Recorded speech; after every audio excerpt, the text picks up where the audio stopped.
From RiseandApple.com, 5 Mets minor league storylines to watch for in 2024. Now, before we get into this video, I need you to hit that subscribe button so you know what's going on with the Mets minor leagues, the Mets prospects, and everything about the Mets beyond anything we talk about with the Major League Club. So, it's going to be a big year on the farm for the Mets. Let's see what they have to say in this article.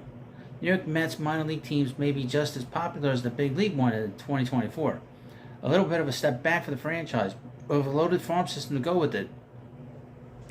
There are plenty of reasons to pay as much attention to Syracuse, Binghamton, and Brooklyn in 2024 as you will to the Mets. Now, this is a big reason why you need to subscribe, because there's a lot of excitement going on with the Mets and their farm, in particular their farm system. The excitement of having a prospect pipeline to be proud of will help keep us entertained the coming year, even if the worst case scenario happens at the big league level. It's these 5 storylines we can already look forward to seeing unfold. Number 1. The Mets turned their fortunes around at the 2023 trade deadline. Masterful, the maestro Billy Epler, accompanied by Steve Cohen's willingness to eat salaries, made the 2023 trade deadline a turning point for the Mets. As unsettling it was to wave the white flag, the Mets fully restocked the shelves for the future. Luis Angel Acuna and Drew Gilbert led the way. Let's throw Ryan Clifford in there as well, because it was him, along with Gilbert, whom the Mets acquired in the Justin Verlander deal. Those 3 will have all eyes on them. The specialty of the trade that made them future Mets writes itself. We'll know much more about those 3 and the rest of the Mets prospects added at the trade deadline 2024. The ball club truly turned their fortunes around for the better.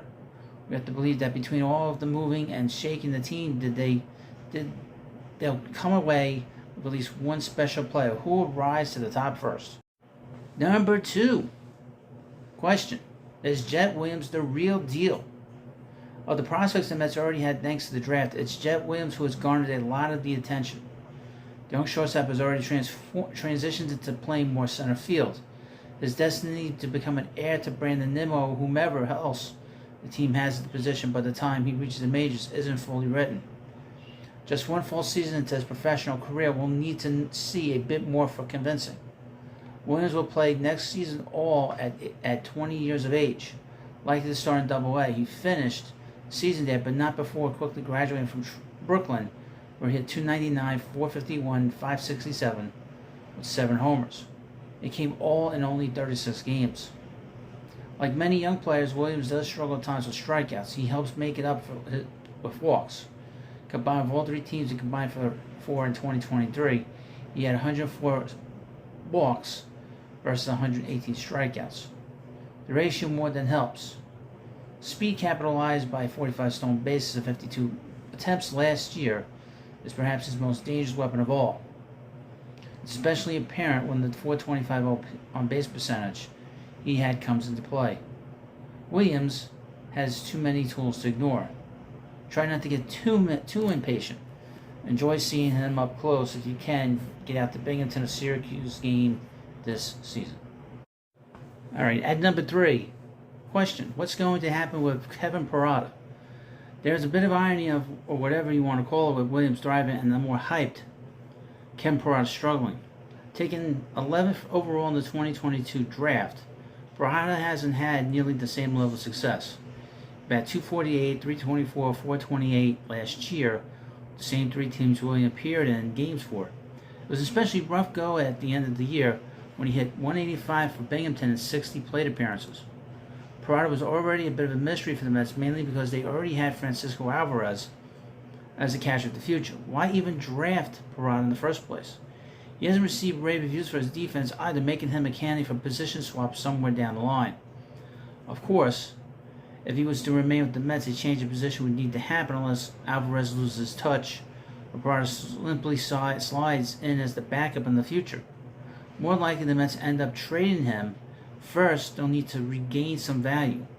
Blocked by a budding star and not performing well in the minor leagues will deplete anyone's trade value. The storyline of Parada eventually ended up with the Mets isn't impossible. We'll get some clearer answers in 2024. I think it's a little unfair to judge him off of one season. The reputation that Parada had was basically the same that we have here, but he has to learn how to get better endurance. That was a big knock that he had coming out of college, is that he wears down. So that's something to keep an eye on. That, more than anything, we need to keep an eye on. At number 4, can 2023 breakout prospects like Christian Scott and Tyler Stewart continue their success? The Mets entered the 23 season without any remarkably good pitching prospects. Several names already known to the masses did well. Mike Vasil had a good season, so did Dominic Hamill. They weren't the major story of the year on the farm from the mound. Christian Scott, the organization's minor league pitcher of the year, and Tyler Stewart, a guy who was equally successful, made themselves known to the public. One big year in the minor leagues shouldn't get anyone a top 100 prospects ranking. After all, minor league pitcher of the year is an award previously won by Corey Oswald. It is a meaningful award, but doesn't always translate into major league success. Scott combined to go 5-4 with a 2.57 ERA and 87 2/3 starts, with 12 of them happening in Binghamton. His 0.85 whip was astonishingly good. At 1.2 walks per 9 innings and 11 strikeouts per 9 innings, utterly dominates. Actually kind of amazing his ERA wasn't much lower. Stewart's season included 21 total starts and a 7-2 record with a 2.20 ERA. The leader of the two in run prevention, his other numbers don't stand out quite as much as Scott's. Most of his success came in Brooklyn, where in 14 starts he was 4-0 with a microscopic 1.55 ERA. Mets will hope their success was no mirage. We need the arms. And finally in this video, 5th questions. Who is this year's Jeff McNeil? The impossible to predict and ongoing storyline every season can be referenced back to Jeff McNeil in 2018. As a minor leaguer, McNeil was someone no one really paid much attention to. Then he started hitting, a lot of hitting. The kind of hitting that made you think he could win a batting title one day. His .342 batting average in 88 minor league games that season came from out of nowhere. A bit forgotten from that stretch of 384 plate appearances with the 19 homers he hammered too. Dank playing in Las Vegas for a portion of it. A prospect who turns into a major league contributor in one full swoop. It isn't such a rarity. Tyler McGill repeated some of the success McNeil had a few years later when in 2021 he pitched his way from the minor league obscurity and into the rotation. He hasn't had as much success as McNeil, and yet it's important to leave room to mention him. Who will have a chance to be this year's rising star? Outfielder Ryland Thomas quietly hit .328 last season from St. Louis to Binghamton. A bit obscure as an 8th round draft pick, he might be less of a McNeil copycat and more of a legit prospect overlooked. Falling more into the vortex of nothingness is pitcher Dre McLaughlin, a 16th round pick from 2021. McLaughlin is a reliever who pitched to a 2.79 ERA and 51 2/3 innings at Brooklyn and Binghamton. He turns 25, which isn't quite as old as McNeil and McGill upon their promotion. But 40 is the new 30, right? Tell that to my hips, well, whatever. But let me know what you think about this video. And of course, please hit the subscribe button for the Prospect Hut so you know everything that's going on with the Mets prospects and their minor leaguers and everything, every minor move the Mets make, front office move. And I will be doing a video next day or two about the 1980 draft. You need to become a member of this channel. We have very unique perks here, very unique, longer videos for people, and the members are really enjoying them as far as I know. And I want to thank you for coming by. And of course, please subscribe to the Prospect Hut, and I'll see you later.